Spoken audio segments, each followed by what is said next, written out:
Hello everyone. बेटा start कर रहे हैं हम लोग ट्रांसपोर्ट इन प्लांट की समरी लेक्चर एक्चुअल में क्या करता है, चीजों को रिकॉल करने में हेल्प करता है। अगर आपने चैप्टर प्रॉपरली पढ़ लिया है, समझ लिया है, नोट्स रिवाइज करे हैं, एनसीईआरटी एक दो बार पढ़ी है, तो समरी लेक्चर आपके लिए बहुत हेल्पफुल होगा। समरी लेक्चर देखते वक्त अगर आप में से बहुत सारे बच्चों को ये लगे कि हमें ये चीजें आती हैं, इसका मतलब आपके कॉन्सेप्ट क्लियर हैं और आपको चीजें याद हो गई हैं। अगर आपको कहीं भी कोई डाउट रहे किसी पॉइंट पर और तो आप मेन लेक्चर पर दोबारा जाइए, वहां से एक बार चेक करिए। तो समरी लेक्चर को ऐसे ट्रीट नहीं करना कि मेन लेक्चर छोड़ के सीधे समरी ही देख लेते हैं। समरी लेक्चर आपको हेल्प करेगी कि चीजों को कैसे आपने कितना याद रखना है, कितना आपको मिनिमम याद होना चाहिए। ठीक है बेटा, तो स्टार्ट कर लेते हैं हम लोग समरी को फटाफट से। चलिए हम लोग बेटा स्टार्ट कर रहे हैं समरी।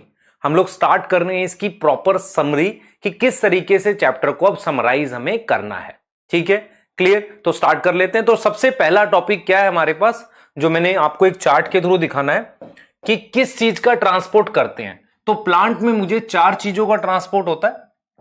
सबसे पहले पानी का होता है, सेकंड मेरे पास फूड का होता है। फूड किस रूप में होता है? सुक्रोज। फिर मेरे पास मिनरल है, उनका ट्रांसपोर्ट होता है। और फिर फोर्थ मेरे पास किसका होता है? हार्मोन्स का। इन चीजों का ट्रांसपोर्ट होता है। दूसरा सवाल यह है कि ये चीजें ऑर्गेनिक है कि इनऑर्गेनिक है। तो मैं अगर पानी को लिखूं तो पानी डेफिनेटली इनऑर्गेनिक है। ठीक है, अब फूड मेरे पास ऑर्गेनिक है, मिनरल मेरे पास दोनों हो सकता है, इनऑर्गेनिक भी हो सकता है और ऑर्गेनिक भी हो सकता है।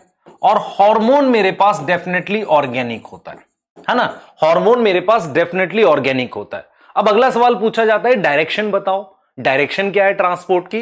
तो डायरेक्शंस क्या है बेटा हमारे पास? डायरेक्शंस क्या है? अगर मैं पानी की बात करूं तो उसके जाइलम से ट्रांसपोर्ट होता है, तो इसलिए हम उसे क्या बोलते हैं? यूनिडायरेक्शनल बोलते हैं।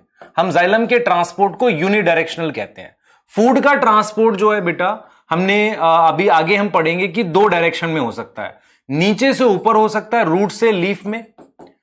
रूट से लीफ में जो टाइम हमारा खराब टाइम होगा, और लीफ से रूट में नॉर्मल टाइम में, है ना? ये नॉर्मल टाइम में, ये स्प्रिंग में हो रहा है ऐसा। तो इसके लिए हम क्या वर्ड यूज करते हैं? बाई डायरेक्शनल, है ना? बाई डायरेक्शनल लिख सकते हैं। ठीक है, मिनरल का ट्रांसपोर्ट कैसे होता है? अगर जाइलम से होगा तो यूनिडायरेक्शनल, लेकिन कुछ मिनरल फ्लोएम से भी जाते हैं, तो उसे हमने क्या बोलना है बेटा? बाई डायरेक्शनल बोलना है ना? बाई डायरेक्शनल या मल्टी डायरेक्शनल लिख सकते हो तो भी चल जाएगा, मिनरल के लिए तो खासकर। और एनसीईआरटी ने लिखा है जो हार्मोन्स हैं उनका ट्रांसपोर्ट स्लो होता है ना? स्लो होता है, हम लोग बोल सकते हैं यूनिडायरेक्शनल होता है, और थोड़े अमाउंट में होता है, लेस अमाउंट में होता है। यूनिडायरेक्शनल लिख रहे हैं, तो दिस इज डायरेक्शंस जो आपको आनी चाहिए। अब सवाल ये पूछ रहा है पानी का कैसे ट्रांसपोर्ट होगा? जाइलम से होगा। फूड का ट्रांसपोर्ट डेफिनेटली फ्लोएम से होगा। मिनरल का ट्रांसपोर्ट जाइलम से जब ये रूट टू लीफ आएगा। लेकिन कई बार क्या होता है बेटा, मिनरल को मुझे फ्लोएम से मूव कराना पड़ जाता है अगर मैं मूव करता हूं ओल्ड लीफ से यंग लीफ में। तो अगर आप ओल्ड लीफ से यंग लीफ में लाएंगे तो मुझे इसको मूव कराना पड़ेगा। किससे मूव कराना पड़ेगा? आपके सामने है, ओल्ड लीफ से यंग लीफ फ्लोएम से मूव कराना पड़ेगा। और मेरे पास हार्मोन जाइलम से भी जा सकते हैं, अगर नीचे से ऊपर जा रहे हो, और ऊपर से नीचे की तरफ आ रहे हैं अगर डायरेक्शन में, तो फ्लोएम से भी आ सकते हैं। इट डिपेंड्स, है ना? It depends. क्लियर हो गई बात? ठीक है, दिस इज व्हाट डायरेक्शन जो आपको आनी चाहिए। अब हम बात कर सकते हैं टाइप ऑफ ट्रांसपोर्ट की। बेटा एक एक चीज ध्यान से सुननी है आपने। हम बात कर सकते हैं टाइप ऑफ ट्रांसपोर्ट की। तो हमारे पास क्या होता है? ट्रांसपोर्ट का टाइप क्या होता है? एक होता है short distance transport. Short distance का मतलब होता है किसी चीज में, सेल में एंट्री, सेल टू सेल, है ना? चीज सेल टू सेल मूव करे और विद इन सेल मूव करे। एक सेल के अंदर जो मूवमेंट है उसे हम क्या बोलते हैं? शॉर्ट डिस्टेंस बोलते हैं। लॉन्ग डिस्टेंस ट्रांसपोर्ट क्या होता है? जब किसी पानी की एंट्री, पॉइंट ऑफ एंट्री और पॉइंट ऑफ यूज, अगर पॉइंट ऑफ यूज आपके पास क्या है, एक दूसरे से बहुत दूर है, तो उसे लॉन्ग डिस्टेंस ट्रांसपोर्ट कहते हैं। ठीक है, क्लियर? अब लॉन्ग डिस्टेंस ट्रांसपोर्ट कैसे होता है? मैं लिखता हूं जाइलम और फ्लोएम के थ्रू। जाइलम और फ्लोएम के थ्रू होता है, और इसे हम क्या नाम देते हैं? ट्रांसलोकेशन। तो जाइलम और फ्लोएम के थ्रू होने वाले लॉन्ग डिस्टेंस ट्रांसपोर्ट को हम ट्रांसलोकेशन का नाम देते हैं। लेकिन जब हम शॉर्ट डिस्टेंस की बात करते हैं तो वी हैव डिफ्यूजन, ठीक है, facilitated diffusion, active transport, cytoplasmic streaming. ये 4 तरीके हैं जो लॉन्ग डिस्टेंस ट्रांसपोर्ट कराते हैं, जिसमें ये एक्टिव होता है और साइटोप्लाज्मिक स्ट्रीमिंग भी एक्टिव होता है। ठीक है, अब हम क्या करेंगे, सबसे पहले शॉर्ट डिस्टेंस को डिस्कस करते हैं, है ना बेटा। शॉर्ट डिस्टेंस को सबसे पहले हम लोग क्या कर रहे हैं, डिस्कस कर रहे हैं। चलिए डिस्कस कर लेते हैं। ठीक है, अब देखो हम लोग क्या पढ़ते हैं बेटा, शॉर्ट डिस्टेंस में सबसे पहला होता है डिफ्यूजन। डिफ्यूजन हमारा 2 चीजों का होता है, एक होता है गैस का और एक होता है लिक्विड का। तो अगर हम देखें डिफ्यूजन किसके लिए, गैस और लिक्विड के लिए। ठीक है, तो मेरे पास यहां मान लो लिक्विड के पानी के मॉलिक्यूल है, यहां मेरे पास हाई कंसंट्रेशन है, हाई कंसंट्रेशन है, यहां लो कंसंट्रेशन है। तो डिफ्यूजन कैसे होता है, रैंडम मूवमेंट होती है पर नेट डायरेक्शन हाई से लो की तरफ आती है। मूवमेंट रैंडम है, स्लो है, नेट डायरेक्शन हाई से लो की तरफ आती है। तो मैं यहां पर देख सकता हूं इसमें एनर्जी नहीं लगती, पैसिव होता है, हाई कंसंट्रेशन से लो होता है, इधर ज्यादा है कम की तरफ होगा। ये डिपेंड नहीं करता सिस्टम पे, ये कुछ फीचर है बेटा। सिस्टम पे डिपेंड ना करने का मतलब ये होगा कि सेम चीज अगर आप लिविंग सेल में ले लो या बीकर में ले लो, if medium is same it not depend on system. ठीक है, दूसरी चीज ये स्लो होता है और रैंडम होता है। तो these are feature of diffusion, ये फीचर है किसके, डिफ्यूजन के। दूसरी बात हम ये कहेंगे कि यार कौन से फैक्टर्स हैं जो डिफ्यूजन अफेक्ट करते हैं। पहला टेम्परेचर, अगर टेम्परेचर ज्यादा होगा तो डिफ्यूजन फास्ट होगा। दूसरा है कंसंट्रेशन ग्रेडियंट, यहां ज्यादा कंसंट्रेशन है यहां कम है तो उसके साथ होगा। तीसरा हम बोल सकते हैं गैस को लेके प्रेशर या पानी को लेके भी प्रेशर, जिधर प्रेशर ज्यादा होगा वहां से कम प्रेशर की तरफ। और अगर मेरे पास कोई लिपिड का मॉलिक्यूल है जो मेम्ब्रेन को पार कर रहा है तो वहां परमिएबिलिटी आ जाएगी, क्योंकि लाइक डिसॉल्व लाइक जो एक जैसी चीजों में घुल जाता है। तो जब लिपिड से मूवमेंट होती है तो वहां परमिएबिलिटी बोलते हैं। तो हमारे पास एक हो गया कंसंट्रेशन ग्रेडियंट, तो हम लिखेंगे हाई टू लो होगा, है ना, हाई टू लो होगा। प्रेशर डिफरेंस में भी हम कहेंगे हाई प्रेशर से कहां होगा बेटा, लो की तरफ होगा। और हम लिखेंगे कि टेम्परेचर बढ़ाएंगे तो डिफ्यूजन डायरेक्टली प्रोपोर्शनल है, वो बढ़ता है। और परमिएबिलिटी में हम लिखेंगे लिपिड मॉलिक्यूल परमिएबल होता है। लिपिड मॉलिक्यूल क्या होता है, परमिएबल होता है। ठीक है, clear, this is permeability, this is what permeability is. ठीक है, अब हम यहां पर रोल की बात करने वाले हैं, हम यहां पर क्या करने वाले हैं, रोल की बात करेंगे। रोल की बात कि ये क्या रोल परफॉर्म करता है लाइफ में, मतलब प्लांट की बात करें तो प्लांट में जो गैसेस एक्सचेंज होते हैं ना, गैसेस एक्सचेंज कि CO2 हमारी अंदर जाती है, ऑक्सीजन बाहर आती है, तो प्लांट का गैसेस एक्सचेंज ये करता है। दूसरा, किसी भी सेल में अगर लिपिड मॉलिक्यूल अंदर आ रहा है तो डिफ्यूजन रोल कर रहा है। और विद इन सेल मूवमेंट, मान लो मैंने यहां ग्लूकोज रख दिया तो cell to cell movement glucose की कौन करा रहा है, डिफ्यूजन कराता है। Now this is for diffusion. ठीक है, आगे बात कर लेते हैं। एक हमारे पास क्या होता है, फैसिलिटेड डिफ्यूजन होता है। होता यह है बेटा मेरे पास कि अगर मॉलिक्यूल मेरे पास पोलर है, पोलर क्या होता है, जो हाइड्रोफिलिक है, हाइड्रोफिलिक मतलब पानी में डिसॉल्व हो सकता है, तो वो मेम्ब्रेन को ऐसे सिंपल पार नहीं कर सकता, है ना, वो मेम्ब्रेन से ऐसे आर पार नहीं आता है, इस तरीके से आर पार नहीं आता है, उसको एक चैनल की जरूरत पड़ती है। और ये चैनल किसका बना होता है, प्रोटीन का।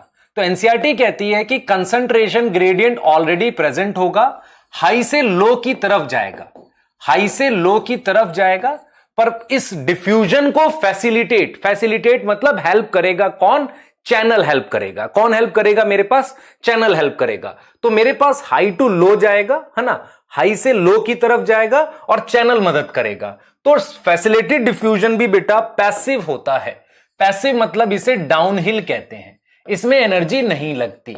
उसके बाद कैसा होगा बेटा, ये भी अलोंग कंसंट्रेशन ग्रेडियंट होता है, मींस ये हाई से लो की तरफ होता है, ये भी हाई से लो की तरफ होगा। और ये मेम्ब्रेन के आर पार होगा, किसके थ्रू, चैनल के थ्रू, अक्रॉस मेम्ब्रेन होगा। और अकर बाई चैनल और कैरियर, किसी चैनल और कैरियर की मदद से होगा। दूसरा हमें यह समझना है कि फैसिलिटेड डिफ्यूजन में कंसंट्रेशन ग्रेडियंट तो होता है, चैनल या मेरे पास कैरियर मदद करते हैं। तो कैरियर और चैनल किसके बने हुए हैं, प्रोटीन के। तो प्रोटीन की अपनी कुछ प्रॉपर्टी होती है जिसे हम SSI कहते हैं।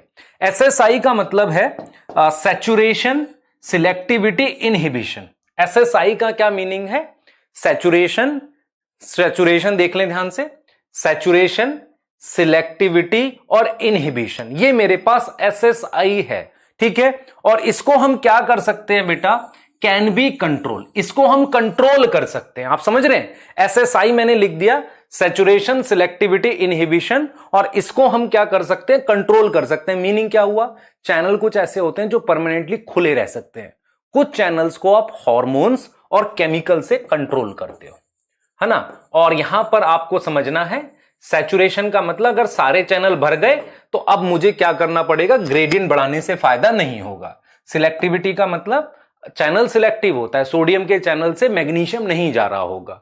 इनहिबिशन का मतलब साइड चेन पर इनहिबिटर बाइंड करता है प्रोटीन की और इनहिबिट कर देता है चैनल को। दूसरी बात क्या है बेटा, हमारे पास एक खास तरह के चैनल्स होते हैं जिन्हें पोरिन्स कहते हैं। वो कहां होते हैं, एक तो प्लास्टिड्स में होते हैं, माइटोकॉन्ड्रिया में होते हैं, और हमारे पास कुछ बैक्टीरिया में, सम बैक्टीरिया में। और ये चैनल इतने बड़े होते हैं कि some small protein can pass, कुछ स्मॉल प्रोटीन पास कर सकती है ना। और ये आउटर मेम्ब्रेन में होते हैं, क्लोरोप्लास्ट और माइटोकॉन्ड्रिया के, मतलब प्लास्टिड के। वाटर का जो चैनल होता है वो किसका बना हुआ है, made up of 8 type of aquaporins, 8 type के एक्वापोरिन्स का बना हुआ है। उसे हम क्या बोलते हैं बेटा, वाटर का चैनल बोलते हैं। उसे हम क्या बोलते हैं, वाटर का चैनल बोलते हैं। अब हम ये देखते हैं बेटा कि फैसिलिटेटेड डिफ्यूजन चैनल से कैसे हो सकती है। अगर सिंगल मॉलिक्यूल मूव करे उसे यूनिपोर्ट कहते हैं। अगर अपोजिट डायरेक्शन में मूव करें दो मॉलिक्यूल तो एंटीपोर्ट कहते हैं, और सेम डायरेक्शन में मूव करें तो सिम्पोर्ट कहते हैं। सिम्पोर्ट का बेस्ट एग्जांपल है सोडियम और ग्लूकोज का सिम्पोर्ट होता है इंटेस्टाइन में, एंटीपोर्ट का आरबीसी के अंदर क्लोराइड शिफ्ट। क्लियर, डन, बहुत सही। आगे आ जाते हैं बेटा, एक्टिव ट्रांसपोर्ट की बात करते हैं। देखो, एक्टिव ट्रांसपोर्ट में सिर्फ डिफरेंस ये होता है फैसिलिटेटेड डिफ्यूजन से अगेंस्ट मूव कर रहे होते हैं, लो कंसंट्रेशन से हाई। जहां इसमें भी प्रोटीन के थ्रू रहे हैं तो हमारे पास ये अपहिल होता है बेटा। अपहिल होने का मतलब है लो कंसंट्रेशन टू हाई होगा, है ना। और कैसा होगा, एक्टिव होगा। एक्टिव का मतलब क्या होगा, एटीपी स्पेंड होगी, और अगर एटीपी स्पेंड होगी तो प्रोटीन, एटीपी स्पेंड होगी। दूसरा, प्रोटीन का मेरे पास पंप होगा, चैनल नहीं होगा, पंप होगा। Since pump is made up of protein तो it is also show saturation selectivity, क्योंकि प्रोटीन का फीचर ये, एंड इनहिबिशन। और इसको भी बेटा कंट्रोल करते हैं, है ना। ये भी क्या होता है, कंट्रोल्ड होता है। आप समझ रहे हैं, ये भी क्या होता है, कंट्रोल होता है। तो सिमिलैरिटी आप समझे ध्यान से, what is similarity between facilitated diffusion and active transport.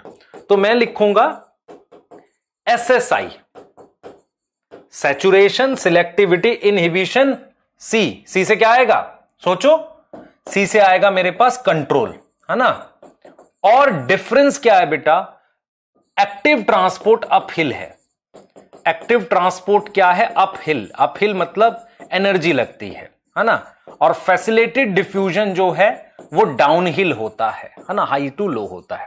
ठीक है। और मेरे पास एक और प्रोसेस होता है जिसे साइटोप्लाज्मिक स्ट्रीमिंग कहते हैं, जो एनसीईआरटी बोलती है हाइड्रिला में ऑब्जर्व कर सकते हैं। हाइड्रिला में क्लोरोप्लास्ट की मूवमेंट होती है, ये साइटोप्लाज्म ऐसे रोटेट करता है वैक्यूल के अराउंड या किसी ऑर्गेनल के अराउंड, और ये प्रोसेस कैसा होता है, एक्टिव होता है। तो साइटोप्लाज्म की ये जो मूवमेंट है ऐसे, उसको हम क्या बोल रहे हैं, साइटोप्लाज्मिक स्ट्रीमिंग बोल रहे हैं। क्लियर है, ठीक है। अब हम आगे जाएंगे और हम ये देखेंगे कि यार लॉन्ग डिस्टेंस ट्रांसपोर्ट को हमें समझना है। मेरे पास कई ऐसे प्लांट हैं, जैसे कोई भी फ्रूट ले लो या मेज ले लो, कोई भी ऐसा प्लांट है जिसकी पानी की बड़ी रिक्वायरमेंट होती है। तो हम पानी की मूवमेंट के कुछ प्रिंसिपल पढ़ने वाले हैं। उसमें सबसे पहला प्रिंसिपल है वाटर पोटेंशियल, जो पानी की मूवमेंट की डायरेक्शन को बताता है। वाटर पोटेंशियल क्या होता है, पानी के अंदर बेटा एक इनबिल्ट एनर्जी होती है, ठीक है, इनबिल्ट काइनेटिक एनर्जी होती है, जिसकी वजह से वो रैंडमली मूव करता रहता है। तो पानी के अंदर की ये काइनेटिक एनर्जी को हम क्या बोलते हैं, वाटर पोटेंशियल, जिससे पानी ज्यादा मॉलिक्यूल ऑफ पानी से कम मॉलिक्यूल की तरफ मूव करता है। तो वाटर पोटेंशियल क्या है बेटा, मेरे पास ये kinetic energy of water molecule है। और ये किस पर डिपेंड करती है, नंबर ऑफ वाटर मॉलिक्यूल पे। ये डिपेंड करती है नंबर पर, जितना ज्यादा होगा depend on number of water molecule, जितना पानी ज्यादा होगा उतनी ये ज्यादा होगी। दूसरी चीज है, इसका सिंबल मेरे पास साई होता है, डिपेंड ऑन, मैंने लिख दिया नंबर ऑफ या concentration of water molecule, number या कंसंट्रेशन दोनों लिख सकते हो। इसकी यूनिट हम लोग प्रेशर वाली लेते हैं जिसे हम पास्कल कह रहे हैं, जिसे हम क्या बोल रहे हैं बेटा, पास्कल बोल रहे हैं। इसकी यूनिट जो हम लेते हैं वो यूनिट हम लोग कौन सी लेते हैं बेटा, कौन सी यूनिट लेते हैं हम लोग, पास्कल ले लेते हैं। ठीक है, पास्कल। तो हमने लिख दिया पास्कल। डायरेक्शन क्या होती है बेटा पानी की मूवमेंट की, हाई वाटर पोटेंशियल से जहां ज्यादा मॉलिक्यूल है टू लो वाटर पोटेंशियल, है ना, हाई वाटर पोटेंशियल से लो वाटर पोटेंशियल की तरफ डायरेक्शन होती है। और मेरे पास कौन से ऐसे पैरामीटर्स हैं जो इसकी वैल्यू अफेक्ट कर सकते हैं? दो मेन पैरामीटर है, एक किसी तरीके का कोई सॉल्यूट और किसी तरीके का कोई प्रेशर, है ना। इसीलिए इनको हम फिर नाम लिख देते हैं सॉल्यूट पोटेंशियल और प्रेशर पोटेंशियल। तो सॉल्यूट की वजह से जो इफेक्ट पड़ेगा सॉल्यूट पोटेंशियल, प्रेशर की वजह से जो इफेक्ट पड़ेगा प्रेशर पोटेंशियल। यहां आ जाओ, सॉल्यूट पोटेंशियल क्या होता है बेटा, उसका सिंबल होता है मेरे पास साई एस। ठीक है, सॉल्यूट पोटेंशियल क्या होता है समझना ध्यान से। सॉल्यूट पोटेंशियल डिपेंड करता है सॉल्यूट पे, डिपेंड ऑन सॉल्यूट। दूसरी बात आपको ध्यान रखनी है, सॉल्यूट की वजह से वाटर पोटेंशियल में आई हुई कमी, उसे हम क्या बोलते हैं, सॉल्यूट पोटेंशियल बोलते हैं। सॉल्यूट पोटेंशियल हमेशा नेगेटिव होता है, value is always negative. Value क्या होती है, हमेशा नेगेटिव होता है। तो हम ये समझेंगे कि व्हेन वी ऐड सॉल्यूट, अगर मैं सॉल्यूट ऐड करता हूं तो सॉल्यूट पोटेंशियल डिक्रीज होता है, नेगेटिव में जाता है। ठीक है, ठीक है, हम इसलिए बोल सकते हैं कि solute potential is function of solute. Solute पे तो डिपेंड करता है, पर how it is related to solute. Solute potential water potential की वो वैल्यू होती है जो सॉल्यूट से कंट्रोल होती है। सिंबल है साई एस। जितना ज्यादा सॉल्यूट ऐड करोगे सॉल्यूट पोटेंशियल डिक्रीज होगा, -5 से -10 जाएगा। दूसरी चीज क्या है, how it is related to solute, more is solute, more is solute, lower is solute potential.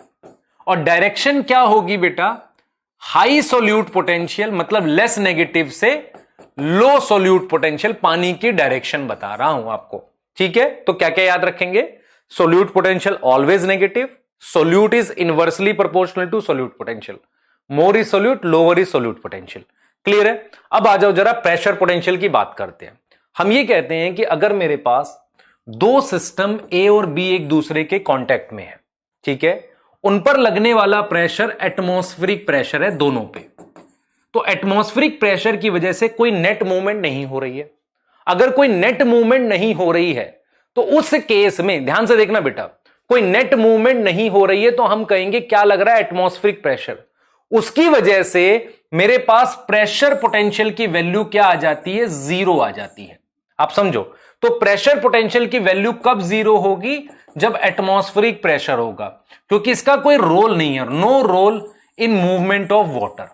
पानी की मूवमेंट में इसका कोई रोल नहीं है। ठीक है, इतनी बात समझ में आ गई। दूसरी बात हमने ये बोली कि अगर मैं पिस्टन से प्रेशर लगाऊंगा, आप समझना ध्यान से, अगर मैं पिस्टन से प्रेशर लगाता हूं, आप समझो ध्यान से, पिस्टन से प्रेशर लगाऊंगा, पानी की मूवमेंट इधर होगी तो मैं पॉजिटिव प्रेशर कहूंगा। तो पॉजिटिव प्रेशर क्या होता है, जब मैं पिस्टन से पुश लगा रहा हूं, है ना, पुश लगा रहा हूं, आप समझो इसे, पुश लगा रहा हूं। और नेगेटिव प्रेशर कब होता है, जब मैं पुल लगा रहा हूं। जब मैं पिस्टन से वैक्यूम बनाऊंगा तो नेगेटिव प्रेशर होगा, जिसे पुल कहते हैं। तो आपको यह समझना है कि मेरे पास प्योर वाटर का वाटर पोटेंशियल 0 होता है, प्योर वाटर का। उसका रीजन क्या है, मेरे पास सॉल्यूट नहीं है तो सॉल्यूट पोटेंशियल 0, और प्रेशर किसके बराबर है, एटमॉस्फेरिक प्रेशर के। इसीलिए प्योर वाटर का वाटर पोटेंशियल क्या होता है, 0 होता है, और सॉल्यूशन का वाटर पोटेंशियल नेगेटिव होता है, क्योंकि उसमें लगने वाला प्रेशर कौन सा, एटमॉस्फेरिक प्रेशर। तो आप याद ये रखेंगे कि एटमॉस्फेरिक प्रेशर को आप 0 ले लो, ठीक है, क्यों, क्योंकि नेट मूवमेंट में रोल नहीं करता। आप पुश करोगे तो पॉजिटिव प्रेशर, पुल करोगे तो नेगेटिव प्रेशर। और एनसीईआरटी ने बोला है कि नॉर्मली लिविंग सिस्टम में पॉजिटिव होता है, normally in plant positive pressure, negative pressure होता है जाइलम में, जाइलम में मेरे पास नेगेटिव प्रेशर होता है। ठीक है, अब इसको आप अपने हिसाब से लिखेंगे, ये जो लिखा हुआ है इसमें सारी चीजें आपको पता है, अब पता है तो उसको अरेंज करके लिखो खुद से। ठीक है, नेक्स्ट है बेटा हमारे पास, आ जाओ जरा ऑस्मोसिस की बात करते हैं। What is osmosis? ऑस्मोसिस क्या होता है बेटा, मूवमेंट। हमने क्या पढ़ा हुआ है, सुनो ध्यान से। ऑस्मोसिस का मतलब है मूवमेंट ऑफ वाटर मॉलिक्यूल। कौन मूव करेगा, पानी। अक्रॉस सेमी परमिएबल या सिलेक्टिव परमिएबल मेम्ब्रेन। कैसे? हाइपो से हाइपर की तरफ। तो movement of water across semi permeable किस डायरेक्शन में? हाइपोटोनिक। हाइपोटोनिक से हाइपरटोनिक की तरफ, हाइपरटोनिक की तरफ। ये मेरे पास डायरेक्शन हो गई। ये मेरे पास क्या हो गई? डायरेक्शन। तो डायरेक्शन एक तो ये हो सकती है, दूसरी मैं लिख सकता हूं high water potential to low water potential. अगर आप ध्यान से देखो, हाइपोटोनिक का मतलब कम सोल्यूट है, तो वहां वाटर पोटेंशियल हाई होगा। हाइपर का मतलब ज्यादा सोल्यूट, वाटर पोटेंशियल कम होगा। दूसरा मेरे पास हम ये कहते हैं कि guiding force require for osmosis. मुझे ऑस्मोसिस के लिए गाइडिंग फोर्स चाहिए, और वो गाइडिंग फोर्स क्या होती है? या तो किसी तरीके का सोल्यूट होता है जो पानी को अपनी तरफ बुलाता है, या दूसरा क्या हो सकता है गाइडिंग फोर्स में? प्रेशर हो सकता है। तो ऑस्मोसिस दो चीजों की वजह से होती है। देखो, अगर आप बीकर में एक तरफ सोल्यूट ज्यादा कर दोगे, ध्यान से देखेंगे बेटा, यहां ज्यादा सोल्यूट है, ज्यादा सोल्यूट होने से वाटर पोटेंशियल लो है और इसका ऑस्मोटिक प्रेशर हाई है। अब पानी, दूसरा क्या बोलोगे? इसे बोलोगे आप हाइपोटोनिक। हाइपोटोनिक डायरेक्शन देखो पानी की क्या है? हाइपोटोनिक। और ये मेरे पास हाइपरटोनिक है। ऐसा एक डायरेक्ट डायग्राम भी है आपके पास। तो पानी हाइपो से हाइपर की तरफ जा रहा है जहां ज्यादा सोल्यूट है। दूसरा क्या होगा? यहां वाटर पोटेंशियल हाई है। तीसरा क्या होगा? यहां लो ऑस्मोटिक प्रेशर है। तो आप डायरेक्शन लिख सकते हो लो ऑस्मोटिक प्रेशर से high osmotic pressure, high water potential to low water potential, hypotonic से हाइपरटोनिक को ऑस्मोसिस कहते हैं। And this membrane is semi permeable, है ना? सेमी परमिएबल है, सिलेक्टिव परमिएबल। पानी को यहां कौन बुला रहा है? सोल्यूट।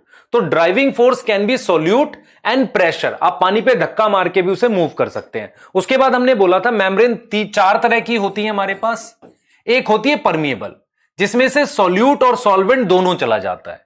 एक होती है इम्परमिएबल, ना सोल्यूट जाता है ना सॉल्वेंट जाता है। सेमी परमिएबल में से सोल्यूट क्या होगा? सोचो, सोल्यूट नहीं जाएगा, सॉल्वेंट जाएगा। और सिलेक्टिव परमिएबल में से सॉल्वेंट जाएगा और मेरे पास कुछ सोल्यूट जाएगा जिसके चैनल और पंप होंगे, चैनल और पंप होंगे। तो ऐसी मेम्ब्रेन मेरे पास कौन सी होती है? मैं कहता हूं टोनोप्लास्ट और प्लाज्मा मेम्ब्रेन। टोनोप्लास्ट और प्लाज्मा मेम्ब्रेन जो सेल की मेरे पास कंसंट्रेशन ऑफ सोल्यूट मेंटेन करता है, ये ही दोनों मेंटेन करता है। ऑस्मोटिक बैलेंस कहते हैं एक तरीके से सेल का। और सेमी परमिएबल मेरे पास पर्चमेंट मेम्ब्रेन है, आर्टिफिशियल हमें लानी पड़ती है ना। नेचुरल मेम्ब्रेन तो सिलेक्टिव होती है। तो परमिएबल, अच्छा इम्परमिएबल सुबिरिन हो गई, और परमिएबल मेरे पास प्राइमरी सेल वॉल। तो ये आपके सामने सोल्यूट सॉल्वेंट को लेके बताया हमने प्रॉपरली, ठीक है। और हम ऑस्मोसिस पढ़ने के लिए सेमी या सिलेक्टिव दोनों लिख सकते हैं। सिलेक्टिव को एनसीईआरटी डिफरेंशियल परमिएबल लिख रही है, ठीक है। आगे का डिस्कशन देखो। अब हम बात करेंगे बेटा, एक टॉपिक है जिसे रिवर्स ऑस्मोसिस कहते हैं। रिवर्स ऑस्मोसिस पढ़ने के लिए एक एक्सपेरिमेंट है जिसका नाम थिसल फनल एक्सपेरिमेंट है।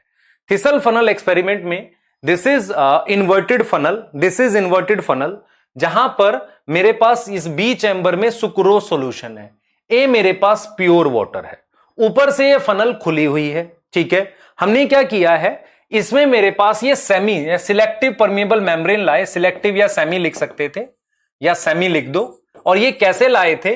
जो एग का आउटर था, एग का जो आउटर कवर था, उस आउटर कवर को मैंने डाइल्यूट HCl में रखा था। मैंने उसका एल्ब्यूमिन निकाल दिया था और अंदर का जो भी था, है ना, यॉक निकाल के व्हाइट वाला जो बाहर का पार्ट था उसे HCl में रखा था।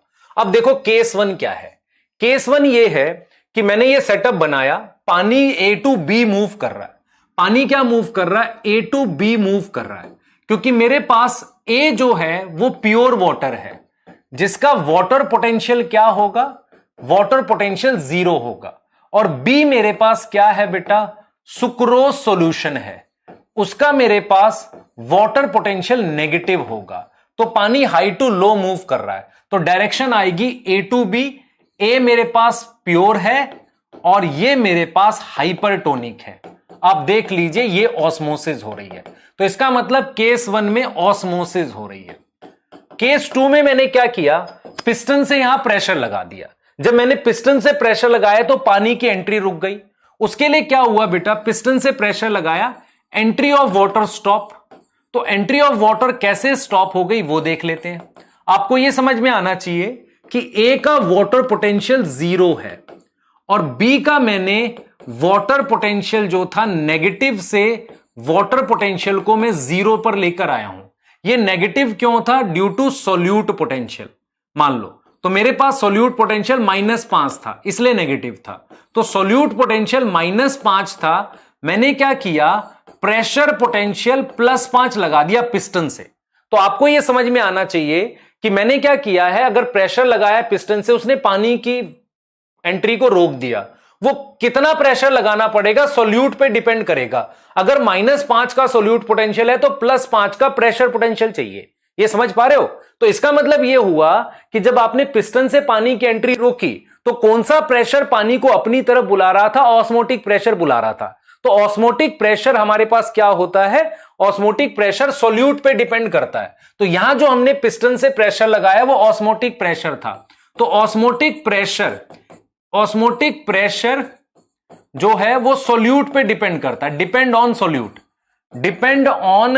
सोल्यूट। और हमने यहां पर बोला था कि solute potential is equal to osmotic pressure. खाली डायरेक्शन अपोजिट है, मैग्नीट्यूड सेम है। अगर किसी का सोल्यूट पोटेंशियल -10 है तो उसका ऑस्मोटिक प्रेशर +10 होगा। और डायरेक्शन आप लिखते हो low solute to high solute potential.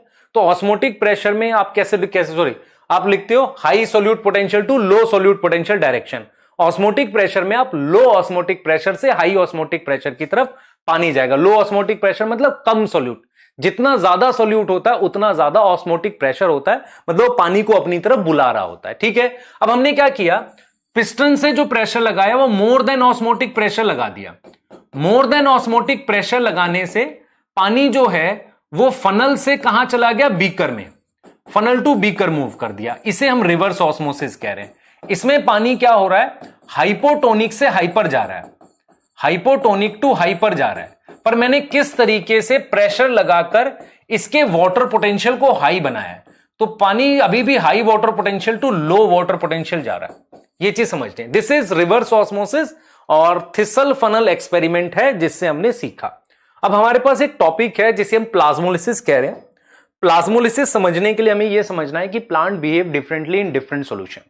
अगर मैं प्लांट को एक ऐसे सॉल्यूशन में रखूं जिसे आइसोटोनिक कहते हैं, आइसोटोनिक सॉल्यूशन में ये प्लांट है और ये इसकी मेम्ब्रेन है मान लो, और टोनोप्लास्ट है। पानी अंदर भी जाता है बाहर भी आता है, दोनों तरफ क्या है, पानी मूव कर रहा है। उस केस में टर्गर प्रेशर 0 होगा। टर्गर प्रेशर क्या होता है? पानी से जो वॉल पे लगता है प्रेशर। टर्गर प्रेशर 0 होगा और सेल को मैं क्या बोलूंगा? फ्लैसिड बोलूंगा। आप समझ रहे हैं? तो आइसोटोनिक का मतलब होता है कि वाटर जो है वो मूव किया है इन और out, in and out move किया है, वो मेरे पास है। फिर हम नेक्स्ट बात कर लेते हैं टर्जिड। टर्जिड क्या होता है?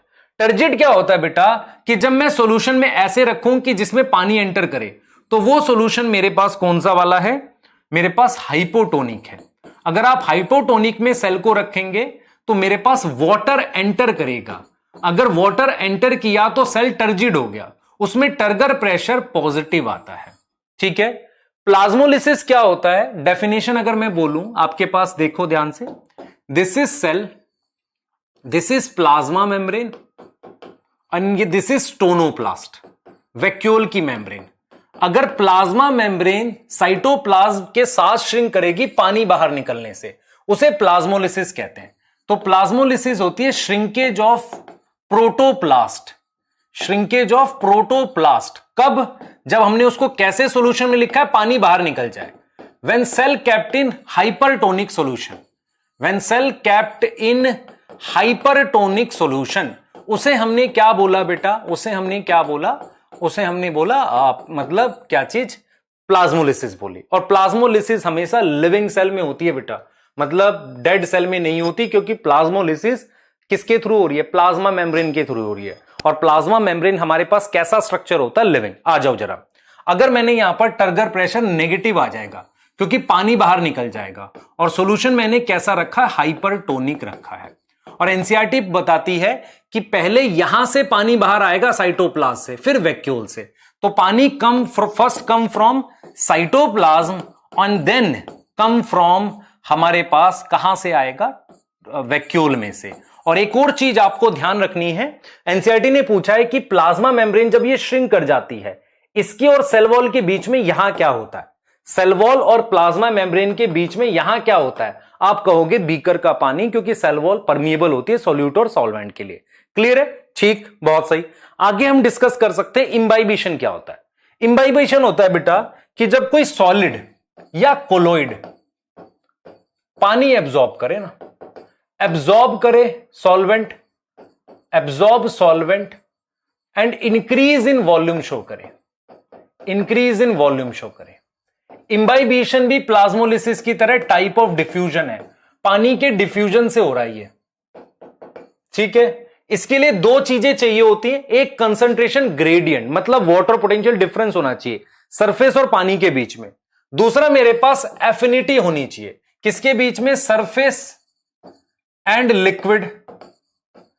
आपको समझ आ रहा है ये चीज? अब देखो इसका रोल कहां पर इम्बाइबिशन का हमारी डेली लाइफ में।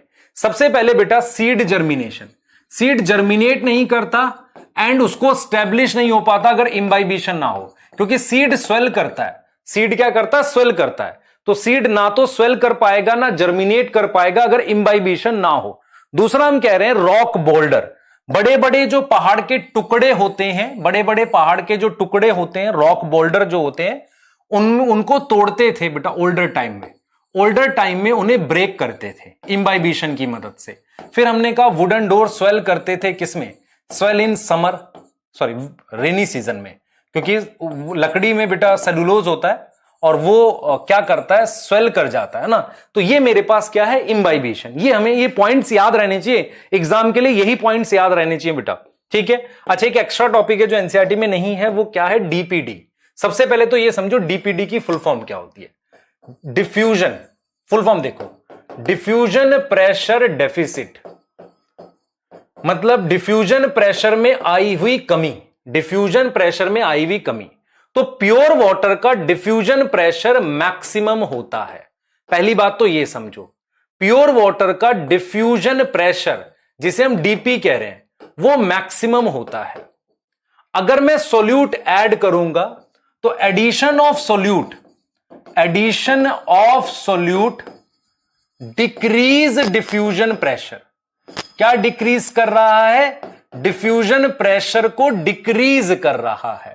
तो डीपीडी क्या हो गया, that decrease is known as, that decrease is known as, जो कमी आई उसे डीपीडी कह रहे हैं। जो पानी के उसमें कमी आई है उसे हम क्या बोल रहे हैं, डीपीडी कह रहे हैं। डीपीडी का मतलब है पानी के डिफ्यूजन प्रेशर में आई हुई कमी। डिफ्यूजन प्रेशर में आई हुई कमी को हम क्या बोलते हैं, डीपीडी कहते हैं ना, डीपीडी कहते हैं। अब देखो मैंने यहां क्या किया, सेल ए ऑस्मोटिक प्रेशर +10, टर्गर प्रेशर +10।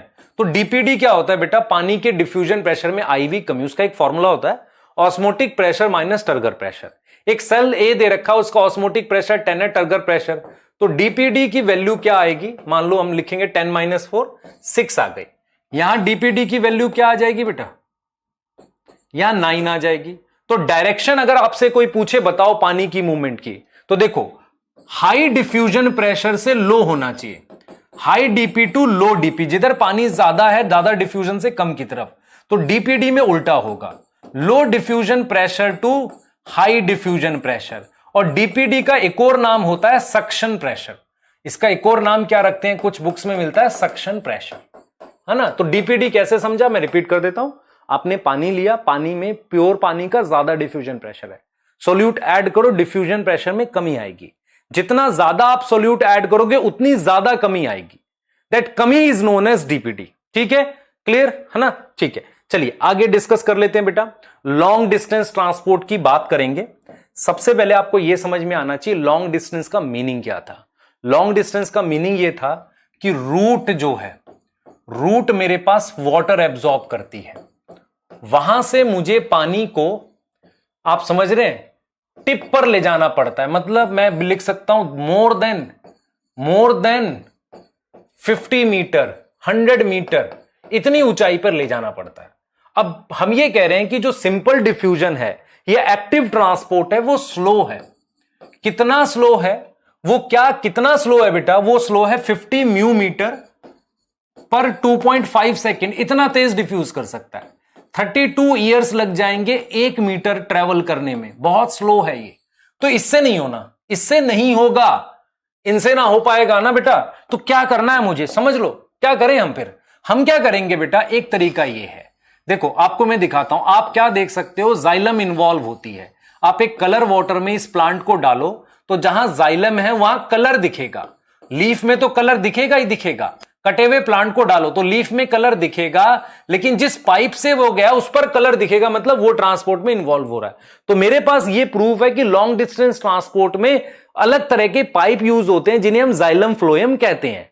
अब जरूरी ये है कि आपको लॉन्ग डिस्टेंस ट्रांसपोर्ट को एक अलग अप्रोच से समझना है। तो लॉन्ग डिस्टेंस ट्रांसपोर्ट कराने के लिए एक प्रिंसिपल होता है जिसे बल्क फ्लो मास फ्लो कहते हैं।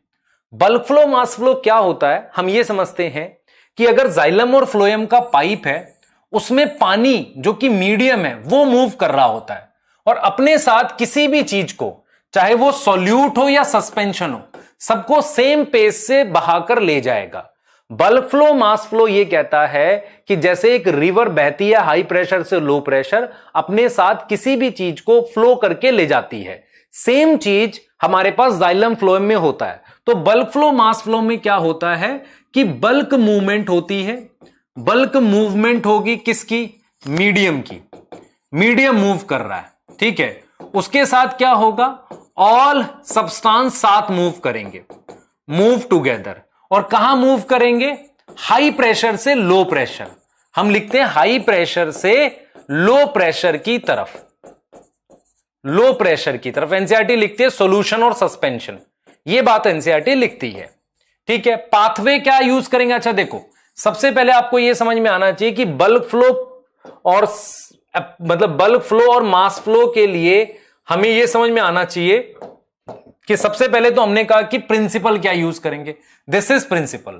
प्रिंसिपल के बाद अगर मैं फोर्स की बात करूं, फोर्स क्या आएगी, फोर्स या तो पुश आएगी या मेरे पास क्या आएगी, पुल आएगी। मतलब या तो मैं पानी को धक्का दूंगा या पानी को खींच रहा हूं। आपको समझना चाहिए bulk flow mass flow is like river, high pressure से लो प्रेशर आ रहा है, उसमें चीजें साथ बह रही हैं। इस तरीके से क्या होता है, जाइलम फ्लोएम में पानी मूव करता है, अपने साथ आयंस, फूड सबको मूव करा लेता है। दूसरा चीज हम ये कह रहे हैं कि फोर्स कहां से आएगी बल्क फ्लो से, या तो पुश लग रहा होगा जाइलम या फ्लोएम में, या पुल लग रहा होगा।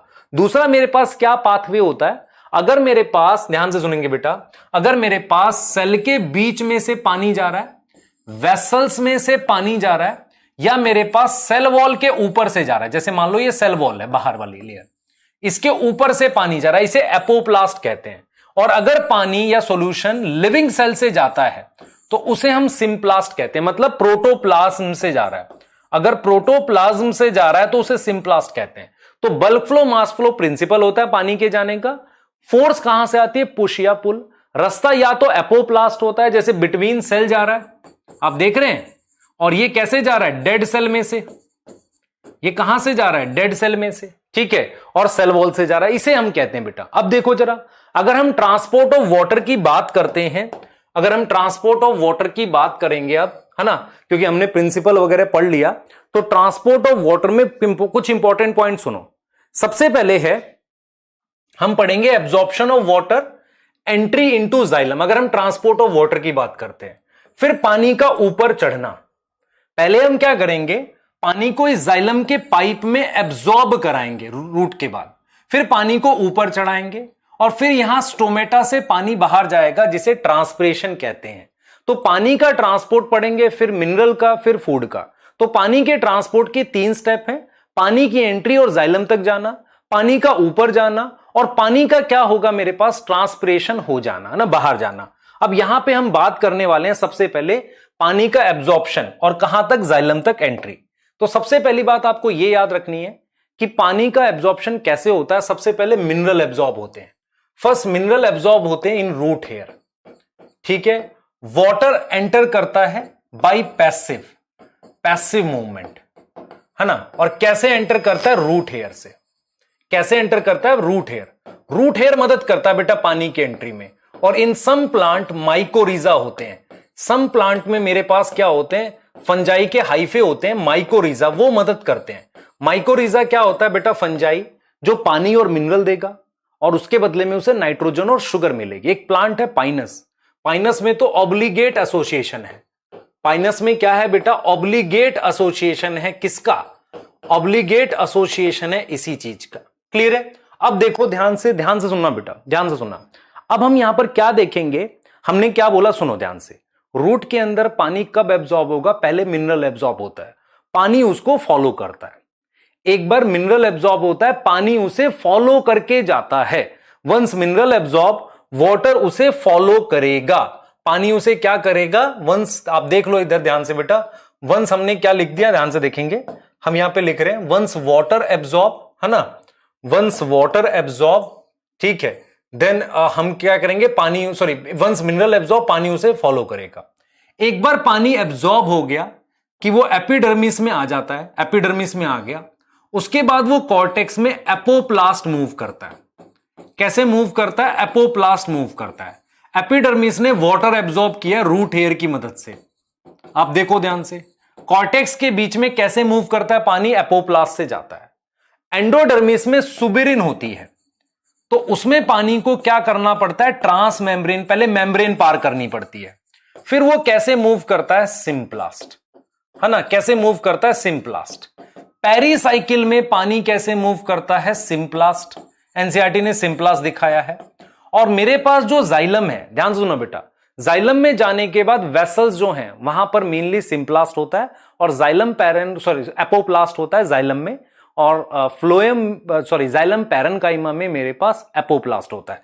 तो जाइलम में जो वेसल होगा उस वेसल के अंदर एपोप्लास्ट होता है, आप समझ रहे हैं, और मेरे पास जाइलम पैरेन्काइमा में सिम्प्लास्ट होता है। एनसीईआरटी ने ये पानी के एब्जॉर्प्शन को लेके बताया है, ठीक है, क्लियर। यहां पे लिखा है मैंने सिम्प्लास्ट, और एनसीईआरटी ने बोला है कि मेरे पास साइटोप्लाज्मिक स्ट्रीमिंग मदद करती है सिम्प्लास्ट मूवमेंट में, वो हेल्प करती है, ठीक है। अब पानी एक बार एब्जॉर्ब होने के बाद ऊपर जाता है, जाइलम में तो आ गया पानी, जाइलम में आने के बाद ऊपर जाएगा।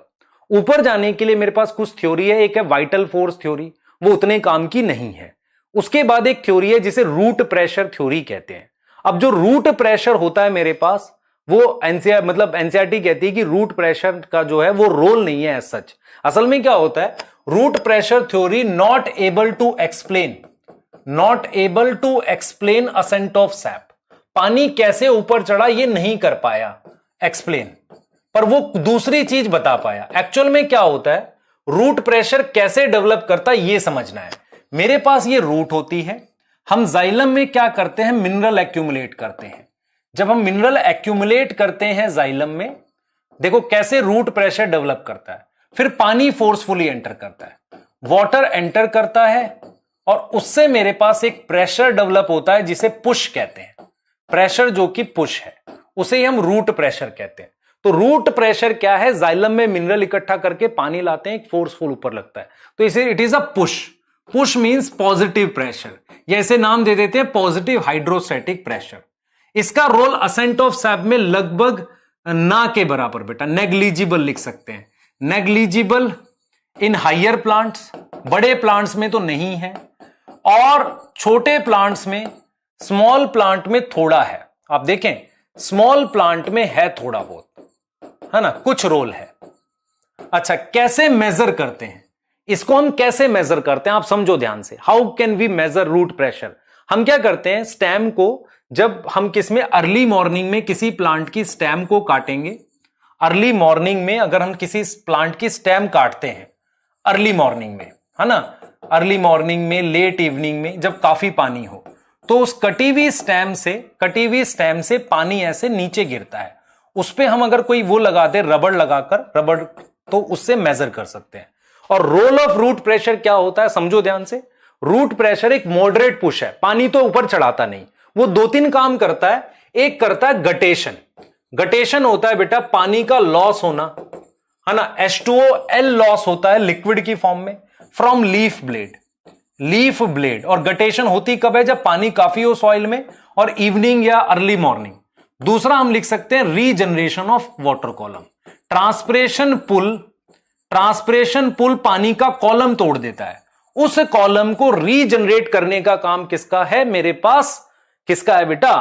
मेरे पास किसका है? रूट प्रेशर का है। तो root pressure is a moderate push. Higher plant में कोई काम नहीं करता, कुछ हर्बेशियस में 2-3 काम करता है ना। रीजनरेशन ऑफ वाटर कॉलम कर सकता है। अब जरा आगे आएंगे, ठीक है, आगे आएंगे। अब हम बात कर रहे हैं cohesion, tension, transpiration, pull theory की। Cohesion, tension, transpiration, pull theory यही पानी को एक्सप्लेन कर पाई। एक्सप्लेन असेंट ऑफ सैप, ठीक है, एक्सप्लेन असेंट ऑफ सैप, पानी ऊपर चढ़ा, इसको एक्सप्लेन कर पाई। इसकी मेन पॉइंट यह है कि जो फोर्स है वो ट्रांसपिरेशन पुल है। फोर्स जो है वो हमारे पास क्या है? ट्रांसपिरेशन पुल है। ट्रांसपिरेशन पुल एक मेन फोर्स है जो ट्रांसपिरेशन की वजह से वाटर कॉलम में पुल लग रहा है, वो फोर्स है। होता क्या है, अगर मैं देखूं सोर्स ऑफ ट्रांसपिरेशन पुल क्या है, आपको यह समझ में आएगा कि जो लीफ के सेल हैं, यहां जाइलम का पाइप है, इस जाइलम के पाइप में यहां पानी है। आप देखिए जरा, यहां पानी है बेटा, जाइलम के पाइप में हमारे पास यहां पानी होता है, ऐसे पानी होता है कंटिन्यूसली, और ये सेल के बाहर वाटर की लेयर है। सेल्स होते हैं लीफ में, उसमें उसके बाहर ये पानी की लेयर होती है। पानी जो गैस की फॉर्म में इनसाइड लीफ कन्वर्ट हो जाता है, इनसाइड लीफ ही पानी H2O बना देता है, गैस बना देता है। जब ये पानी बाहर आता है, समझो ध्यान से, ये पानी कब बाहर आएगा? जब ये मूव करेगा तो ये बाहर आएगा। इसका मतलब ये हो गया, इनसाइड लीफ पानी की कंसंट्रेशन, वाटर वेपर ज्यादा होती है। जब वो बाहर आता है तो इस पानी की लेयर पे खिंचाव बनता है, जिसे ट्रांसपिरेशन पुल कहते हैं। तो पानी लीफ के अंदर ही वेपर फॉर्म में कन्वर्ट हो जाता है। जब ये वाला पानी इधर हटता है तो ये पानी इसकी जगह लेता है, उससे पानी की लेयर पे खिंचाव बनता है, जिसे हम क्या बोल रहे हैं? ट्रांसपिरेशन पुल बोल रहे हैं, जिसे हम क्या बोल रहे हैं? ट्रांसपिरेशन पुल बोल रहे हैं। तो हमारे पास कहीं ना कहीं हमारे पास ट्रांसपिरेशन पुल बन जाता है, ट्रांसपिरेशन पुल बन जाता है, खिंचाव बन जाता है जो पानी को खींच रहा है। पानी ऐसे देख रहे हैं, इस तरीके से पानी, जैसे मान लो ये वेपर बाहर निकला, इस पानी ये कम हो गया तो इस पानी के कॉलम पे जो जाइलम में है उस पे खिंचाव बनने लगता है। अब दूसरी चीज क्या बताइए, देखो इस थ्योरी के 2 इंपॉर्टेंट पॉइंट है कि ट्रांसपिरेशन पुल कैसे आता है। पुल कैसे आएगा? पानी वेपर की फॉर्म में लीफ के अंदर कन्वर्ट होगा, जब वो पानी बाहर जाएगा तो पानी की लेयर पे खिंचाव बनेगा। दूसरी चीज क्या है? स्ट्रॉन्ग वाटर कॉलम, जैसे ये पानी का कॉलम है, ये स्ट्रॉन्ग कैसे होगा? तो स्ट्रॉन्ग वाटर कॉलम के लिए हमें क्या चाहिए? एक फोर्स चाहिए, कोहेशन। कोहेशन होती है पानी पानी के बीच का अट्रैक्शन। एक चाहिए अडहेशन और एक चाहिए सरफेस टेंशन। ये 3 फोर्स क्या देती हैं बेटा? High tensile strength. और इस हाई टेंसाइल स्ट्रेंथ की वजह से पानी का कॉलम नहीं टूटता, है ना। पानी का कॉलम क्या होगा? स्ट्रॉन्ग वाटर कॉलम आएगा। स्ट्रॉन्ग वाटर कॉलम का जो रीजन है, जो उसका रीजन है वो ये है। और due to strong water column मेरे पास कैपिलरी एक्शन बनता है। वाटर कॉलम स्ट्रॉन्ग है तो पानी अगर पतली ट्यूब में है तो कैपिलरी एक्शन आता है। तो पानी के ट्रांसपोर्ट में 2 फोर्स काम करती हैं, कैपिलरी एक्शन और ट्रांसपिरेशन पुल। और स्ट्रॉन्ग कॉलम कौन बनाता है? कोहेशन, कोहेशन, अडहेशन और सरफेस टेंशन, ये फोर्सेस काम करती है। अब हम पानी को ऊपर चढ़ाने को लेके बात कर चुके हैं। उसके बाद एक टर्म होती है हमारे पास, ट्रांसपिरेशन। ट्रांसपिरेशन का मतलब होता है वेपर की फॉर्म में पानी का लॉस होना। तो it is evaporative loss plus gaseous exchange. Gaseous exchange का मतलब दिन के समय CO2 in, oxygen out, that is gaseous exchange. Now what is transpiration ratio? Normally हम ये समझते हैं कि सिर्फ पानी बाहर आ रहा है। होता यह है कि पानी लॉस करता है, उसके रिस्पॉन्स में मेरे पास CO2 एंटर करती है, तो इसकी जो रेशियो होती है उसे ट्रांसपिरेशन रेशियो कहते हैं। C3 प्लांट 200 से 400 पानी लॉस करके 1 CO2 एंटर कराता है। C4 100 से 200 1 CO2 एंटर करता है। कैम प्लांट 50 से 100। एनसीईआरटी लिखती है कि C4 plant is more efficient then C3। C3 से ज्यादा एफिशिएंट होते हैं। क्लियर हो गई बात? बहुत सही। अब आ जाओ जरा टाइप ऑफ ट्रांसपिरेशन कैसे होती है, देखो मैक्सिमम ट्रांसपिरेशन स्टोमेटा से होती है, ये वाली मैक्सिमम होती है। कुछ हमारे पास क्यूटिकल से हो जाती है, सम क्यूटिकल से, कुछ हमारे पास कैसे हो जाती है, बार्क से, मोटी स्टेम के बार्क से, और सम हमारे पास क्या हो जाती है, लेंटिसेल, लेंटिसेल से भी हो जाती है। पर आपको फोकस करना है मेनली स्टोमेटा। लेंटिसेल जो होते हैं बेटा वो आपके पास ट्रांसपिरेशन प्लस गैसियस एक्सचेंज, तो अगर मैं सिंपल बोलूं गैसियस एक्सचेंज में मदद करते हैं। किसमें मदद करते हैं, गैसियस एक्सचेंज में। क्लियर हो गई बात। अब आ जाओ जरा, मेरे पास क्या होता है, स्टोमेटा की पोजीशन डाइकोट की लीफ में मेनली लोअर सरफेस पे होता है, लोअर सरफेस पे मेनली होता है। हम डाइकोट लीफ को कहते हैं dorsiventral leaf, dorsiventral leaf कहते हैं। मोनोकोट लीफ को कहते हैं आइसोबाइलेटरल। इसमें स्टोमेटा बोथ साइड होता है। कैसे होता है बेटा, बोथ साइड। इसमें ऐसे होती है आइसोबाइलेटरल, उसमें दोनों तरफ होगा। डाइकोट वाली में नीचे होता है, क्यूटिकल ऊपर होता है अच्छा खासा। Timing of opening of stomata बेटा मोस्टली दिन में ओपन होता है, मोस्टली ओपन इन डे। ऐसे स्टोमेटा को कहते हैं फोटो एक्टिव। लेकिन स्टोमेटा जो कब ओपन होता है, स्टोमेटा ओपन इन नाइट, उसको कहते हैं स्कोटो एक्टिव।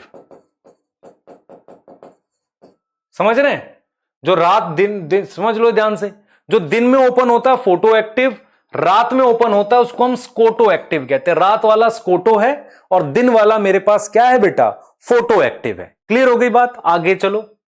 बहुत सही, अब आ जाओ जरा। अब मेरे पास ट्रांसपिरेशन को कौन से ऐसे फैक्टर्स हैं जो अफेक्ट करते हैं। एक्सटर्नल फैक्टर 4 एनसीईआरटी लिखती है, एक टेम्परेचर, एक लिखती है लाइट बढ़ने से ट्रांसपिरेशन बढ़ेगा, एक विंड स्पीड, और दूसरा ह्यूमिडिटी। अगर ह्यूमिडिटी ज्यादा है तो बेटा ट्रांसपिरेशन डिक्रीज होता है। प्लांट फैक्टर में नंबर ऑफ स्टोमेटा, लीफ में कितने स्टोमेटा है, आ रहा समझ, लीफ में हमारे पास कितने स्टोमेटा है, कितने ओपन है, नंबर ऑफ ओपन या परसेंट लिख सकते हैं।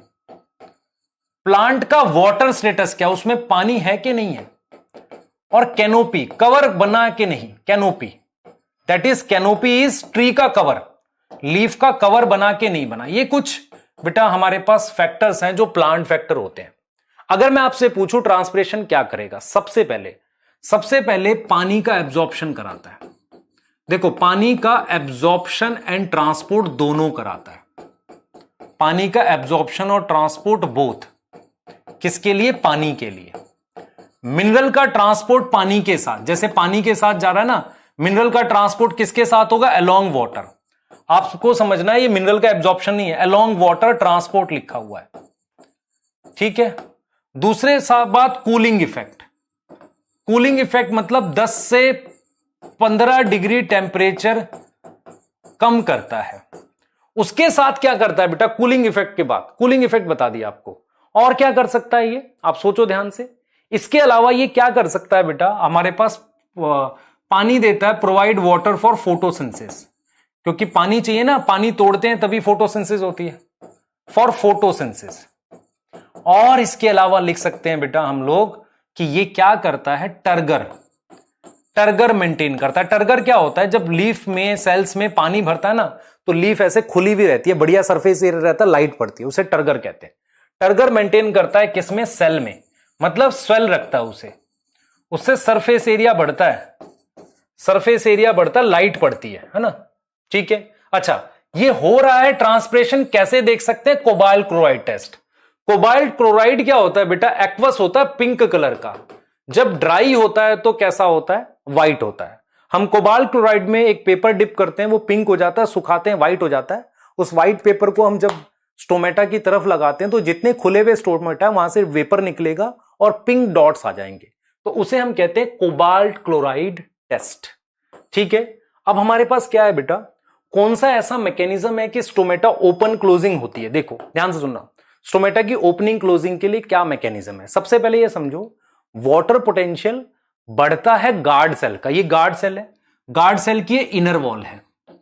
इनर वॉल आपको पता होनी चाहिए थिक है और इलास्टिक है, थिक और इलास्टिक होती है। आउटर जो है ये वाली, आउटर वाली जो है बेटा थिन है ना, ठीक है, ये गार्ड सेल हो गया। इसमें सेलुलोज के माइक्रोफिब्रिल होते हैं और इसके अलावा क्लोरोप्लास्ट भी होता है। अब हम ओपनिंग के लिए क्या देखेंगे, ध्यान सुनेंगे बेटा। स्टोमेटा की ओपनिंग होती है तभी ट्रांसपिरेशन होता है। हमारे पास क्या होगा, वाटर पोटेंशियल बढ़ता है किसमें, गार्ड सेल में, ठीक है। उससे इसकी जो आउटर वॉल है वो बल्ज आउट होती है, ऐसे बाहर की तरफ फूलती है, और इनर वॉल ऐसे क्रीसेंट शेप हो जाती है, और सेलुलोज का माइक्रोफिब्रिल इसको पीछे जाने में मदद करता है। तो आउटर वॉल हम लिखते हैं bulge out, inner wall crescent shape, और सेल मेरे पास क्या हो जाता है, टर्जिड। तब स्टोमेटा ओपन होता है, तब स्टोमेटा क्या खुलता है, ऐसे स्टोमेटा ओपन हो जाएगा। और उसमें किसने हेल्प करी, हेल्प बाय सेलुलोज माइक्रोफिब्रिल। और एनसीईआरटी लिखती है सेलुलोज का माइक्रोफिब्रिल कैसे अरेंज है, रेडियली अरेंज है। ये लिखी है बात बेटा, ये डायरेक्ट क्वेश्चन आ जाएगा, रेडियली अरेंज। अब देखो जरा क्लोजिंग कैसे, देखो ये खुल गया ना, ये पोर खुल गया, स्टोमेटल पोर खुल गया, बड़ा हो गया। क्लोजिंग कैसे होगी, गार्ड सेल का वाटर पोटेंशियल डिक्रीज होगा, बगल वाले सेल में वापसी पानी चला जाएगा, ठीक है।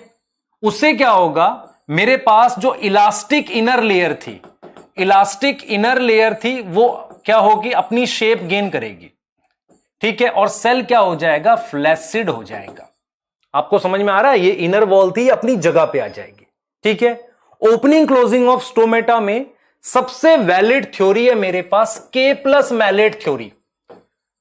सबसे वैलिड थ्योरी है मेरे पास के प्लस मैलेट थ्योरी।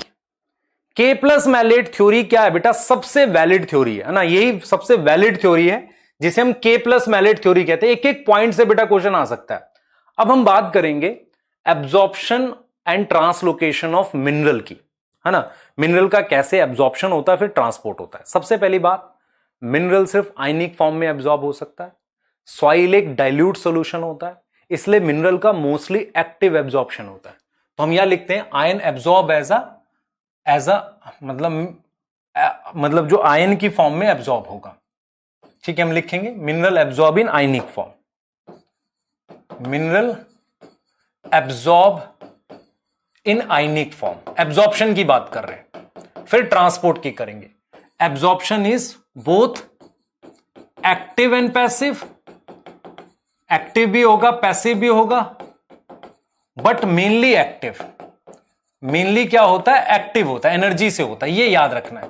एटीपी खर्च होगी बेटा मिनरल में, सो एक्सपेंडिचर ऑफ एटीपी, एटीपी खर्च होता है मिनरल एब्जॉर्प्शन में। एक बार आयन एब्जॉर्ब हो गया, देन वाटर एब्जॉर्ब होता है, पानी उसके पीछे जाता है। और ये सब कैसे होता है बेटा, रूट हेयर पे मेरे पास चैनल और पंप होते हैं, उन चैनल और पंप की वजह से ऐसा होता है, ठीक है। अब हम यहां पर लिख रहे हैं कि जो एंडोडर्मिस है उस पे सुबिरिन होने की वजह से हम एपोप्लास्ट मूवमेंट स्टॉप करते हैं। तो एंडोडर्मिस में क्या होता है, कंट्रोल पॉइंट की तरह काम करता है amount and type of mineral के लिए। Amount and type of mineral को देखने के लिए एज अ कंट्रोल पॉइंट काम करता है। कौन काम करता है, एंडोडर्मिस। तो एंडोडर्मिस एक कंट्रोल पॉइंट है बेटा, जो टाइप और अमाउंट ऑफ मिनरल को एडजस्ट करता है कि कितने, कौन सा मिनरल जो है एब्जॉर्ब होगा, है ना, कितना एब्जॉर्ब होगा, ये कौन एडजस्ट करता है मेरे पास, वो एडजस्ट करता है कौन, हम लिख रहे हैं एंडोडर्मिस करता है, ठीक है। ये देखो जरा आगे, आगे समझो बेटा। आगे हमारे पास क्या है, ध्यान से देखें बेटा, आगे हमारे पास क्या है, देखो एंडोडर्मिस करते हैं। देखो अब हम इसका ट्रांसलोकेशन कर रहे हैं, हमने एब्जॉर्प्शन कर लिया, अब ट्रांसलोकेशन की बात कर रहे हैं। तो नॉर्मली क्या होता है, ध्यान सुनेंगे बेटा, जब मिनरल रूट टू लीफ जाता है तो कैसे जाता है, ट्रांसपिरेशन स्ट्रीम से। ट्रांसपिरेशन स्ट्रीम मतलब पानी के साथ मूव करता है। और सिंक क्या है मिनरल का, मिनरल कहां पहुंचेगा, हम कहेंगे मेरिस्टेम पे जाएगा, लीफ पर जाएगा, यंग लीफ, बड पर जाएगा, फ्रूट पर जाएगा, सीड पर जाएगा। आपको समझ में आ रहा है, यहां पहुंचेगा। और अनलोडिंग कैसे होगी, एक्टिव और पैसिव दोनों है। आप एनसीईआरटी चेक करोगे, unloading of mineral is active और पैसिव, दोनों तरह की होती है। क्लियर है ये चीज, ठीक है। अब देखो रीट्रांसलोकेशन का मतलब होता है ओल्ड लीफ से, जो लीफ मर रही है उससे यंग लीफ में ले जाना। ये कैसे होता है, बाई फ्लोएम होगा, ठीक है, थ्रू फ्लोएम होगा। और मोबिलाइज मिनरल वो होते हैं जैसे कि मैंने नाइट्रोजन लिख दिया, फास्फोरस लिख दिया, पोटेशियम, मैग्नीशियम। और नॉन मोबिलाइज जो ओल्ड लीफ से यंग में नहीं जाते, कैल्शियम और सल्फर मेनली याद करना, ठीक है। दूसरी चीज क्या होती है बेटा, मिनरल मेरे पास ऑर्गेनिक जैसे कि अमीनो एसिड, और इनऑर्गेनिक इसकी फॉर्म में मूव कर सकता है, बोथ फॉर्म, और दोनों फॉर्म में जाइलम से जा सकता है, थ्रू जाइलम। तो आपको यह समझना है कि जाइलम से मेरे पास ऑर्गेनिक और इनऑर्गेनिक फॉर्म दोनों फॉर्म में ट्रांसपोर्ट हो सकता है, यह इंपॉर्टेंट बात है। तो मिनरल का मेनली अनलोडिंग कहां होती है, हमने लिख दिया, जो डिवाइडिंग सेल्स है। रीट्रांसलोकेशन कर सकते हैं, ओल्ड से यंग में ले जा सकते हैं। कैल्शियम स्ट्रक्चरल कंपोनेंट आसानी से रिमूव नहीं होता, ठीक है, क्लियर है। और जाइलम हम यूज कर सकते हैं दोनों में। अब आ जाओ जरा फ्लोएम ट्रांसपोर्ट। देखो फ्लोएम में हमें यह समझना है कि खाना जो होता है ऑर्गेनिक होता है, उसको मूव करना है। फ्लोएम में 3-4 चीजें इंपॉर्टेंट है। पहला, फ्लोएम ट्रांसपोर्ट को प्रेशर फ्लो कहते हैं। फ्लोएम ट्रांसपोर्ट को हम क्या कहते हैं, प्रेशर फ्लो कहते हैं। दूसरा, इसमें आपने समझना है कि ये जो है बेटा एक तरह का पॉजिटिव प्रेशर होता है, पॉजिटिव प्रेशर होता है, इसे हम पुश कहते हैं। इसे हम क्या कहेंगे, पुश कहेंगे। और ये क्या होगा बेटा, सिंप्लास्ट होगा। ये कैसा होता है, सिंप्लास्ट होता है। प्रेशर फ्लो का मतलब होता है कि हाई प्रेशर डेवलप करेगा, वहां पुश करेगा। अब ध्यान से देखो बेटा, हमारे पास नॉर्मल टाइम में खाना कहां से मूव करता है, लीफ से, और खाना जाता कहां पर है, रूट में जाता है। लेकिन तो इसका मतलब ऊपर से नीचे आ गया। लेकिन स्प्रिंग सीजन में सोर्स रूट हो जाती है, सिंक यंग लीफ हो जाती है, तो उस केस में नीचे से ऊपर चला गया। इसलिए हम क्या लिखते हैं, बाई डायरेक्शनल होता है। फ्लोएम में ट्रांसपोर्ट बाई डायरेक्शनल होता है। तो देखो कैसे मूव करता है फ्लोएम में खाना। पहले मीजोफिल सेल से, ये मीजोफिल सेल है बेटा, मीजोफिल सेल लीफ के अंदर होता है, सोर्स है ये। यहां से कहां गया, कंपेनियन सेल में। उसके बाद ये सीव ट्यूब है ना, ये सीव ट्यूब है, आप देख रहे हो। फिर खाना सीव ट्यूब में आ गया, ये जाइलम है, तो फूड को यहां ले आए। फिर यहां से यहां ऑस्मोटिक प्रेशर बढ़ा, पानी यहां आया। देखो मेरी बात समझो ध्यान से, ऑस्मोटिक प्रेशर बढ़ने से पानी आया और एक फोर्स जनरेट हुई है। हम जो osmotic pressure low to high की बात कर रहे हैं, क्या होता है जब पानी, देखो पानी ने बुलाया तो यहां क्या था बेटा, यहां मेरे पास लो ऑस्मोटिक प्रेशर था, यहां हाई था, इसलिए इसने पानी को बुलाया। एक बार पानी आ गया तो एक पुश डेवलप हो जाएगा। तो हम यहां ऑस्मोटिक प्रेशर इसकी बात नहीं कर रहे, हम बात कर रहे हैं इसकी। यहां लो ऑस्मोटिक प्रेशर है, तो जब सोल्यूट यहां पहुंचेगा तो इसको यहां निकाल देंगे, तो यहां ऑस्मोटिक प्रेशर बढ़ेगा। तो हम यहां पर इसकी बात नहीं कर रहे हैं ऑस्मोटिक प्रेशर में। जब यहां लो, यहां हाई था तो मैंने पानी लाया, तो आपको समझना है मीजोफिल सेल से यहां ले आए, यहां से यहां ले आए, पानी आया, एक फोर्स जनरेट हुई जो यहां से यहां ले आए। फिर फूड को हमने अनलोडिंग कर दी, एनर्जी लगेगी। तो लोडिंग और अनलोडिंग में दोनों में एनर्जी लगती है। लोडिंग और अनलोडिंग में दोनों में क्या लगती है, एनर्जी लगती है। तो इसमें दोनों में मेरे पास क्या होगी, एनर्जी, एनर्जी खर्च होगी बेटा, दोनों में एनर्जी खर्च होगी। तो मीजोफिल से एनर्जी खर्च करके यहां खाना बंडल, इसमें कंपेनियन सेल में, यहां से सीव ट्यूब में, जाइलम से पानी आएगा, पुश बनेगा, वो यहां ले जाएगा, खाने को निकाल देंगे वापसी, पानी वापसी चला जाएगा। हम जो लो और हाई ऑस्मोटिक प्रेशर की बात कर रहे हैं, यहां कह रहे हैं यहां खाना ज्यादा है तो हाई ऑस्मोटिक प्रेशर, यहां लो, यहां लाने की कोशिश कर रहे हैं। हम इस ट्यूब में बात नहीं कर रहे, हम तो ये कह रहे हैं यहां पर तो पानी एंटर करने से पुश लगा है, ठीक है। तो मैंने कहा मीजोफिल सेल से कंपेनियन सेल में गया, कंपेनियन सेल से कहां ले गए, सीव ट्यूब में, उससे ऑस्मोटिक प्रेशर इंक्रीज हो गया, पानी आया कहां से, जाइलम से आया, उससे पुश डेवलप हुआ, वो मूव कर गया सिंक की तरफ, अनलोडिंग हुई, एक्टिव है जो, क्लियर है। तो ये बेटा हमारे पास किसका है, ट्रांसपोर्ट थ्रू फ्लोएम है, मैकेनिज्म प्रेशर फ्लो, पुश है, पॉजिटिव प्रेशर है, सिंप्लास्ट है, बिकॉज सीव ट्यूब को हम लिविंग लेते हैं, ठीक है। और लास्ट एक आपका है गर्लिंग एक्सपेरिमेंट। आप समझिए ध्यान से, डायरेक्शन फ्लोएम के थ्रू खाने की ये होती है, फूड की डायरेक्शन है। इसको पता करने के लिए गर्लिंग एक्सपेरिमेंट किया था। फ्लोएम बाहर होती है, जाइलम अंदर होती है, तो मैंने फ्लोएम काटा तो यहां खाना ऐसे इकट्ठा हो गया। हम ये कह रहे हैं कि अगर मैं फ्लोएम रीजनरेट नहीं होगी, फ्लोएम नॉट रीजनरेट, अगर फ्लोएम रीजनरेट नहीं हुई तो क्या होगा, आप समझना ध्यान से। अगर फ्लोएम रीजनरेट नहीं हुई हमारे पास, तो रूट को खाना नहीं मिलेगा, तो रूट डाइज फर्स्ट। तब तक रूट पानी पहुंचा रही थी, तो जब रूट मर जाएगी तब स्टेम मरेगा।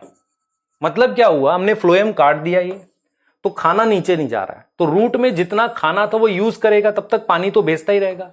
जैसे ही खाना खत्म हो जाएगा रूट में, रूट मर जाएगी, और फिर क्या मर जाएगी, स्टेम मर जाएगी। ये गर्डलिंग एक्सपेरिमेंट है to find out the direction of movement through phloem.